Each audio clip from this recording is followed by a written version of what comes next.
Estas piedras pesan más de 100 toneladas y fueron colocadas a casi 4.000 metros de altura. No están aquí por accidente. Durante décadas, Tiahuanaco fue presentado como algo imposible.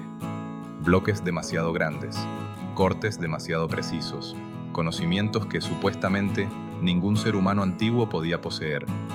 Y cuando no supimos explicar cómo lo hicieron, elegimos la respuesta más cómoda: no pudieron hacerlo solos. Así nacieron los mitos, la tecnología perdida, los dioses venidos del cielo. Pero el verdadero misterio de Tiahuanaco no está en el espacio, está en la tierra, porque lo que esta civilización construyó no desafía la lógica, desafía nuestra costumbre de subestimar a las sociedades antiguas. Tiahuanaco no necesita extraterrestres, necesita que dejemos de subestimar a quienes la construyeron. Únete a Storylab, dale like y suscríbete para seguir explorando el pasado. Tiahuanaco, el poder sin conquista. Tiahuanaco no fue solo una ciudad antigua perdida en el altiplano. Fue el centro de un sistema que conectó regiones, pueblos y creencias a lo largo de los Andes. Desde aquí no se gobernaba con ejércitos permanentes ni conquistas masivas. Se gobernaba con rituales, símbolos y organización. Tiahuanaco fue un nodo, un punto de encuentro político, religioso y económico. Un lugar al que se llegaba más para participar que para ser dominado. Se desarrolló entre aproximadamente el año 400 y el 1000 de nuestra era, cerca del lago Titicaca, en uno de los entornos más extremos del continente, y no estuvo aislado. Su influencia alcanzó regiones que hoy pertenecen a Bolivia, Perú, el norte de Chile y el noroeste argentino. Llamarlo imperio puede ser engañoso, porque no funcionó como Roma, ni como los incas, ni como los estados modernos. No impuso una lengua única, no eliminó identidades locales, no gobernó cada territorio directamente. En lugar de eso, construyó un modelo de integración. Comunidades distintas compartían símbolos, rituales y una forma común de entender el poder.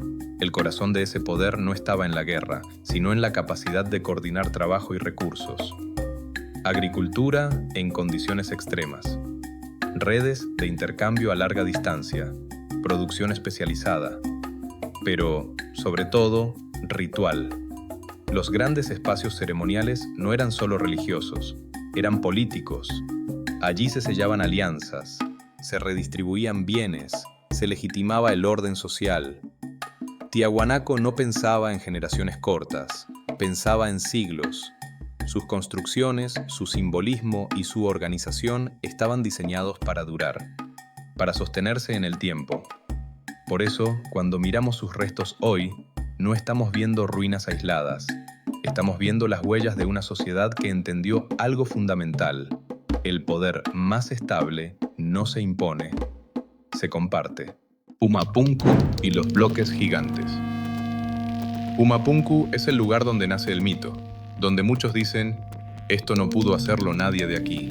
Bloques de piedra que superan las 100 toneladas, cortes rectos, ángulos precisos, piezas que encajan como si hubieran sido diseñadas en serie. Y todo esto a casi 4.000 metros de altura. La reacción es comprensible.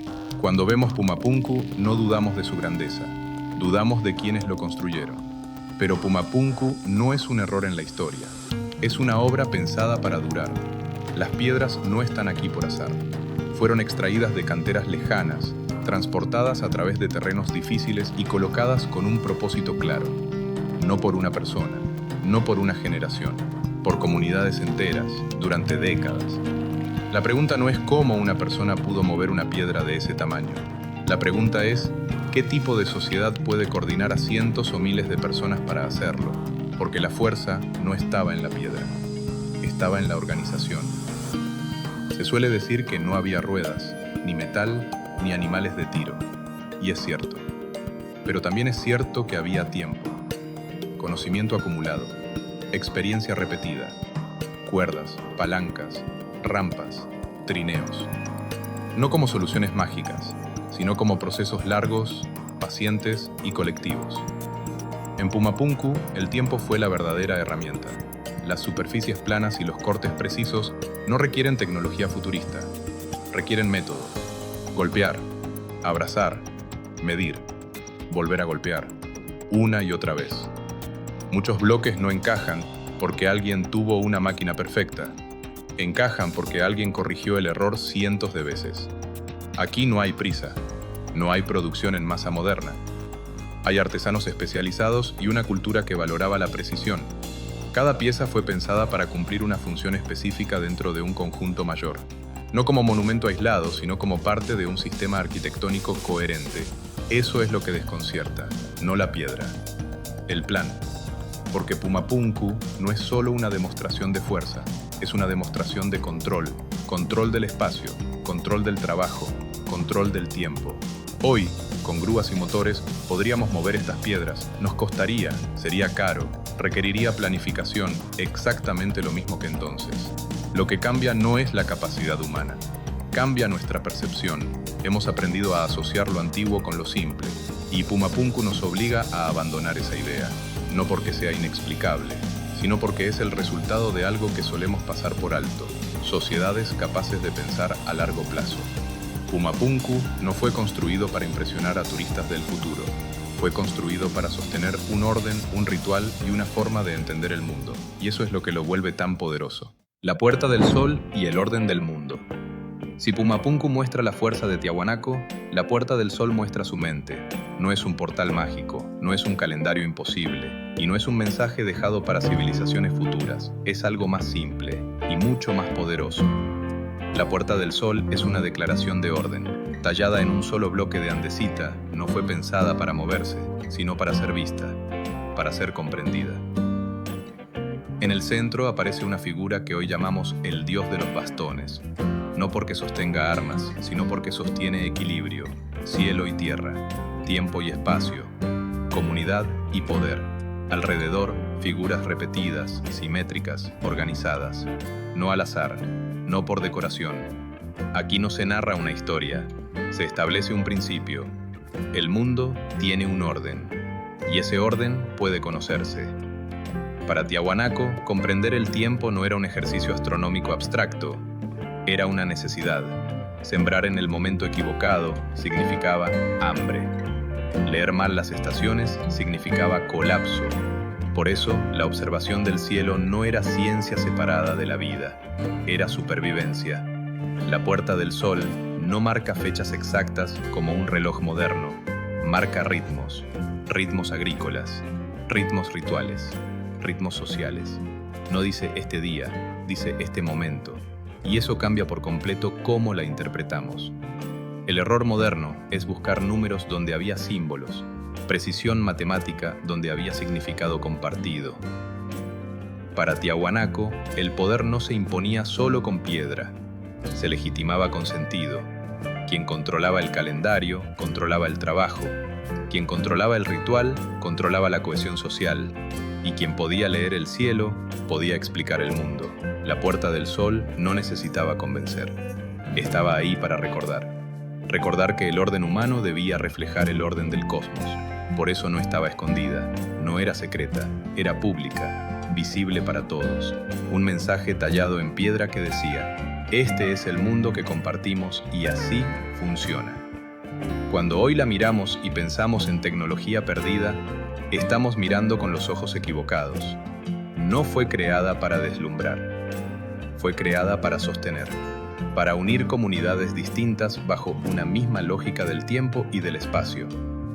En Tiahuanaco, la piedra no solo se movía, hablaba, y lo que decía no era un misterio imposible, era una idea clara. El poder más duradero no se basa en la fuerza, sino en el significado compartido.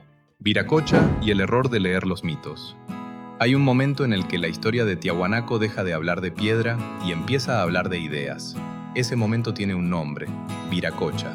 Para algunos fue un dios, para otros un maestro. Para los más modernos, incluso un visitante de otro mundo. Pero antes de preguntar quién fue Viracocha, hay que preguntarse qué fue, porque Viracocha no es una biografía, es un concepto. En las tradiciones andinas, Viracocha es el principio creador, no un individuo histórico caminando entre personas, sino una forma de explicar el origen del mundo, el orden del cosmos y la legitimidad del poder. Cuando aparece representado en la Puerta del Sol, no está contando una historia literal, está estableciendo una idea central. El mundo no es caótico, tiene estructura, tiene sentido. El error moderno comienza cuando leemos los mitos como si fueran crónicas, cuando tomamos símbolos y los forzamos a hacer reportes históricos. Así nacen las confusiones. Se habla de un dios barbado y se concluye que no pudo ser andino. Se habla de conocimientos transmitidos y se imagina tecnología avanzada. Pero los mitos no describen hechos, describen significados. La barba no es genética, es autoridad. El viaje no es espacial, es fundacional. El conocimiento no es tecnológico, es social. En las sociedades andinas, los mitos cumplían una función esencial: explicar por qué el orden existente era legítimo, por qué ciertas prácticas debían respetarse, por qué el calendario importaba, por qué el ritual organizaba la vida. Viracocha no enseñó a cortar piedra con láseres, enseñó a comprender el mundo como un sistema interconectado. Tierra, agua, cielo y comunidad no eran cosas separadas, eran partes de un mismo equilibrio. Por eso, cuando hoy alguien ve en Viracocha la prueba de un contacto extraterrestre, no está revelando un misterio antiguo, está proyectando una dificultad moderna: aceptar que las sociedades sin escritura podían producir pensamiento complejo. Preferimos imaginar visitantes de las estrellas antes que reconocer que hubo culturas capaces de construir orden, sentido y poder sin parecerse a nosotros.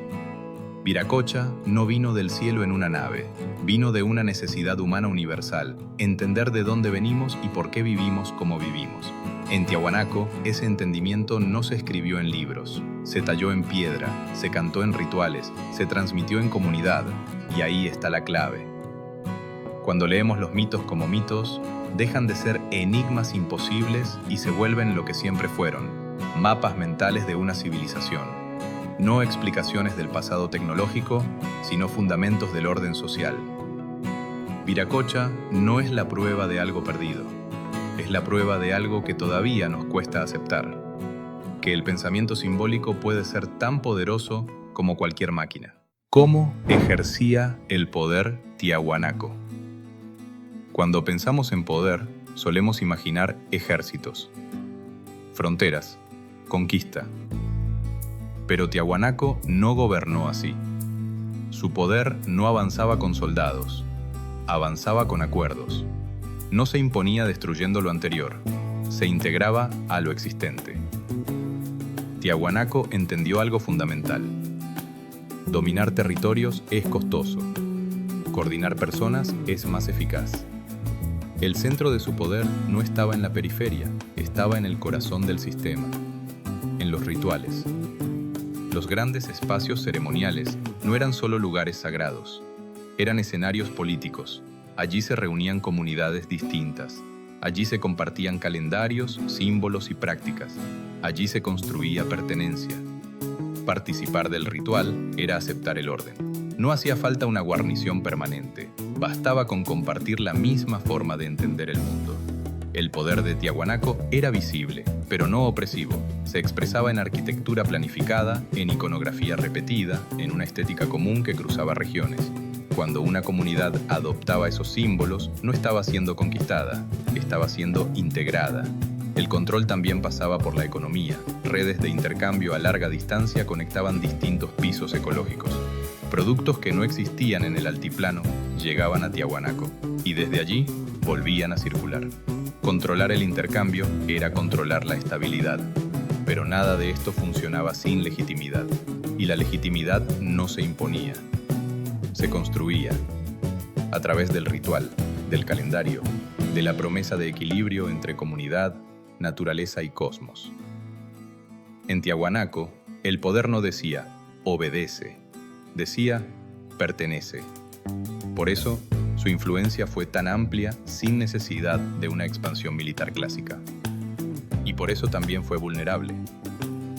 Cuando el clima cambió, cuando las tensiones internas crecieron, cuando el sistema dejó de garantizar estabilidad, el poder comenzó a diluirse. No hubo una caída espectacular. No hubo un enemigo final. Hubo una transformación. Las comunidades no olvidaron lo aprendido, lo adaptaron. El modelo de integración, la relación entre ritual y poder, la idea de un orden que debía sostenerse colectivamente, todo eso sobrevivió al colapso del centro, porque el poder de Tiahuanaco no estaba encerrado en sus muros, estaba distribuido. Y cuando un poder se distribuye, no desaparece, se hereda. Lo que los incas heredaron. Cuando Tiahuanaco dejó de ser el centro del mundo andino, no dejó un vacío, dejó una herencia. Durante mucho tiempo se pensó que los incas habían surgido casi de la nada, como si su imperio hubiera sido una invención repentina. Pero los incas no empezaron desde cero, empezaron desde lo aprendido. Lo primero que heredaron no fue una ciudad ni un monumento. Fue una idea, la idea de que el poder podía organizar territorios vastos sin gobernarlos directamente. De que la cohesión no dependía solo de la fuerza, sino de símbolos compartidos. El calendario, por ejemplo. Mucho antes del Tahuantinsuyo, el tiempo ya había sido convertido en una herramienta política. Saber cuándo sembrar, cuándo cosechar, cuándo celebrar, era una forma de gobernar. Los incas perfeccionaron ese sistema, pero no lo inventaron. Lo mismo ocurrió con la relación entre ritual y poder. La arquitectura monumental no solo impresionaba, ordenaba. Plazas, plataformas, ejes simbólicos, espacios pensados para reunir, para observar, para participar. En esto, los incas siguieron un camino ya trazado. También heredaron una forma de entender el territorio, no como una línea de fronteras rígidas, sino como una red de relaciones, centros administrativos, rutas de intercambio, control de distintos pisos ecológicos. Todo eso existía antes del Tahuantinsuyo. Los incas lo sistematizaron, lo hicieron más eficiente, más centralizado. Pero la lógica era antigua. Incluso la idea de integrar sin destruir tiene raíces profundas. Los incas, como Tiahuanaco, supieron incorporar comunidades locales respetando tradiciones mientras imponían un orden común. No siempre fue pacífico, pero tampoco fue solo guerra. Cuando miramos el imperio inca como una excepción histórica, perdemos algo importante. Perdemos la continuidad. Porque los incas no fueron un milagro aislado, fueron el resultado de siglos de experimentación política andina. Tiahuanaco no fue su antecesor directo, fue uno de sus maestros silenciosos, y entender eso cambia la historia. Ya no vemos una civilización que aparece de repente, vemos un proceso, una cadena de aprendizajes, ajustes y transformaciones. Cuando un imperio desaparece, no todo se pierde. A veces, lo más importante es lo que permanece. El verdadero misterio de Tiahuanaco. Durante mucho tiempo, Tiahuanaco fue presentado como un lugar imposible, un error en la historia, algo que no debería existir, y cuando no supimos explicarlo, miramos hacia el cielo. Pero el verdadero misterio nunca estuvo ahí arriba, estuvo siempre aquí, en la capacidad humana de organizarse, de pensar a largo plazo, de construir sentido antes que dominación. Tiahuanaco no fue una civilización perdida, fue una civilización mal entendida, no porque sepamos poco sobre ella, sino porque durante demasiado tiempo nos negamos a aceptar que sociedades sin escritura ni metal podían crear sistemas complejos, duraderos y profundamente sofisticados. Las piedras de Tiahuanaco no hablan de visitantes de otros mundos, hablan de cooperación, de tiempo, de ritual, de poder compartido. Y cuando ese sistema cambió, cuando el centro dejó de sostenerlo todo, no hubo un final espectacular, hubo continuidad, ideas que viajaron, prácticas que se adaptaron, conocimientos que sobrevivieron. Por eso, entender Tiahuanaco no es solo mirar al pasado, es reconocer que la historia no avanza a saltos milagrosos, sino a través de procesos largos, humanos y profundamente conectados. Tal vez el verdadero misterio no sea cómo levantaron estas piedras, sino por qué todavía hoy nos cuesta aceptar de lo que somos capaces. Si te interesa una historia que no necesita mitos fáciles ni respuestas cómodas, una historia que confía en la inteligencia humana incluso cuando el pasado nos incomoda, este canal es para ti. Suscríbete a Historylab y acompáñanos a seguir explorando las civilizaciones antiguas no como enigmas imposibles, sino como sociedades reales que aún tienen mucho que enseñarnos. Porque entender el pasado también es una forma de entendernos hoy. Muchísimas gracias y hasta el próximo video.